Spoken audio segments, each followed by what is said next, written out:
Bedburg, Germany, a small, quiet town.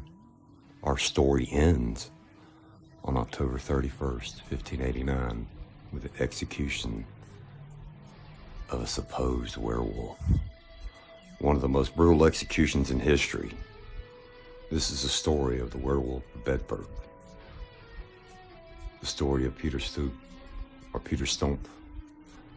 We don't even know if that's his actual name. He was a one-armed widower, a wealthy farmer. Peter had lost his hand in an accident earlier in life, his left hand. The events in Bedburg that would happen in the late 1500s were horrific and gruesome. Be advised, this video is going to have some graphic details of murder and cannibalism and execution. Quiet town of Bedburg in the late 1500s was awoken one morning to a horrible thing. The cattle had been mutilated in Bedburg, a farming community. They were shot. Then murders started to take place. Bodies were found. And one morning, a little girl was attacked in a field by what she claimed was a werewolf. Then, probably for retribution, a stampede of cattle came in and saved her. The town formed a werewolf posse and started hunting the beast. They trapped it.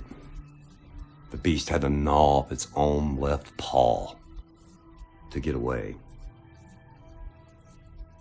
Just so happened, Peter Stump, was missing a left arm from a previous accident and was accused of being a werewolf and attacking the town. He was brought into the police for questioning. Questioning in the 1500s meant torture. So he admitted to being in league with Satan since he was 12 years old. And he was given a belt, possibly from wrestling other werewolves and becoming the world werewolf wrestling champion. But he was given a belt by the devil himself that would turn him into a beast. And he could devour all sorts of things.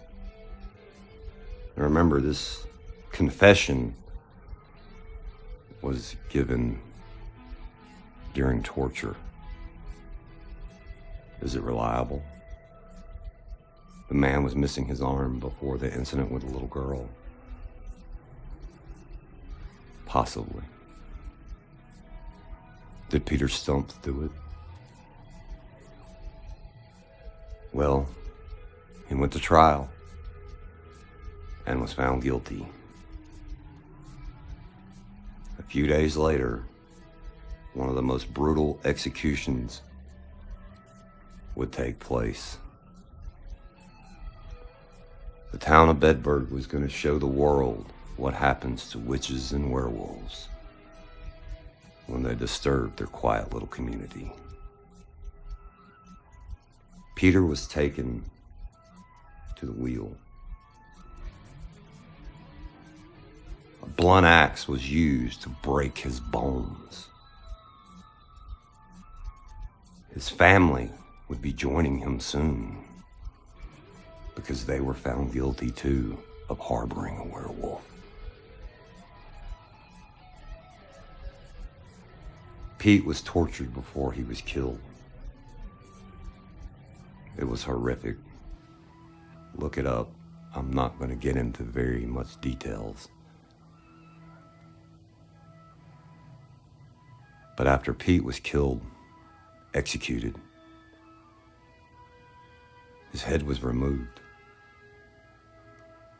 later to be put on display as a warning to all witches and werewolves that entered that community of what would happen to them if they were in league with the devil.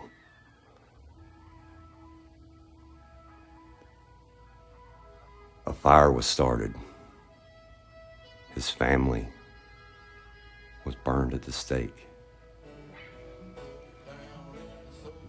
Then Pete's torso, what was left of him, was placed on the fire. The whole family was executed. But no more werewolves. I urge you to look into this story, because it could be possibly his religion didn't line up with everyone else's. Or was it a jealous husband that claimed that Pete was a werewolf? Either way, he was burned at the stake with his family. But the murder stopped. Are werewolves real? From being on this planet 50 years, I know monsters exist. Mostly in human form. Thank you for watching.